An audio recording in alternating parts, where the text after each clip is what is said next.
next performer has been with us for a couple of seasons, couple of years. She's doing an excerpt from her one-woman show, Mary Z Explains It to You. Mary Z. Woo! Woo! Great. Everyone, let's give it up for all the awesome performers.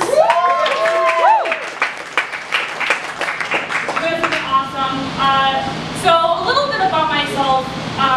Growing up, I was a total goody two-shoes. In high school, my two biggest passions were drama club and saving myself from marriage. I was very religious, very pure, very chaste. So to my delight, my freshman year health class had a 2-day abstinence workshop from a Christian pregnancy counseling center called PASS Pregnancy.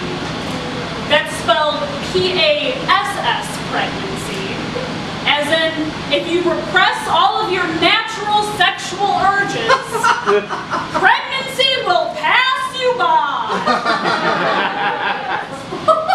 If you haven't had the pleasure of an abstinence workshop before, they do all of these weird exercises that have far-fetched metaphors for your virginity and why you should save yourself from marriage.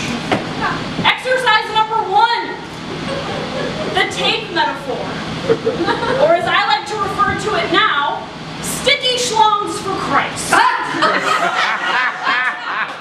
They gave everyone in the class a piece of Scotch tape, and then they have us go around and stick our pieces of tape together. The presenter then said to the class, "You'll notice, everybody, the more you use your piece of tape, the less sticky it gets."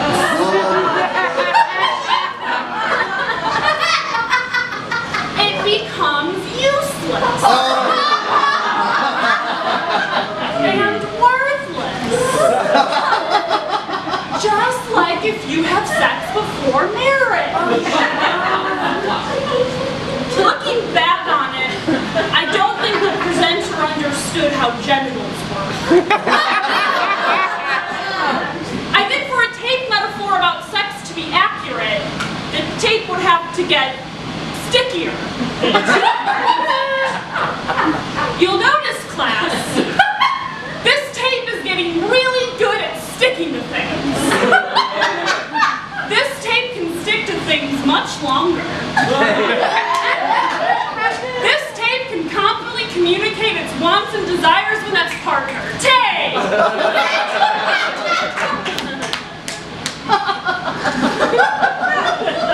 Piece of tape. Of all the things to compare your genitals to, piece of tape. To this day, I can't step inside an Office Max without becoming completely aroused. Every time I walk in there and it's just Scotch, duct. Oh God, double-sided, it can stick to itself! Exercise number 2, the paper heart. Or as I like to refer to it now, you're garbage. They gave everyone in the class a paper heart, a red heart made out of red construction paper.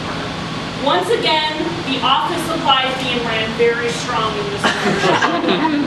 And what they did is they picked a girl out of the class, because of course they picked a girl. And they told a hypothetical sexual history that she might have in her life. And every time she did something physical with a boy, they would exchange pieces of their hearts with each other. So they went around and they did this a few times. It would be things like, Jenny gave Billy a hand job after choir practice. The band and choir people in the audience know what I'm talking about. Jenny really cared about Billy, so she gives him this huge piece of her heart. But Billy doesn't really care about Jenny. He's just in it for the hand job. So he gives her this itty bitty piece of his heart. So they went around and they did this a whole bunch more times until finally, Jenny is getting married to Tommy. Tommy is a virgin. If we look at his heart, sure, there's a few nips, a few tears in there, but he has a whole heart to give to his wife. And then they lift up Jenny's heart. And it's this mangled piece of shit with a Band-Aid hanging. This is the heart that Jenny is giving to her husband. Because you know what they say, the heart is where the hymen is.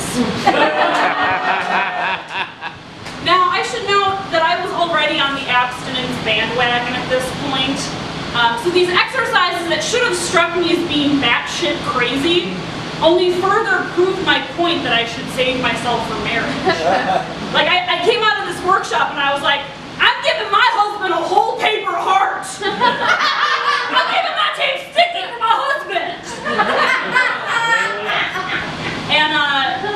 And I continue to vow to save myself for marriage. So it's been about 15 years since that workshop. And I am a feminist. I'm agnostic. And I don't want to brag or anything, but I'm not a virgin anymore.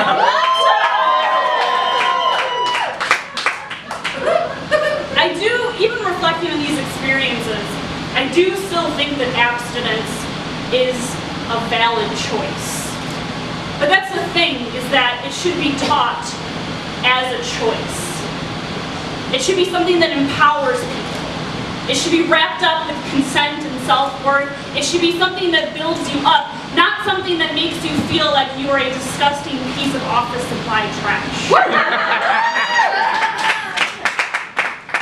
Now, I know we've covered a lot of things tonight, but I think if there's one thing that I would like you to walk away from what I've told you, it's that I'm no longer a virgin.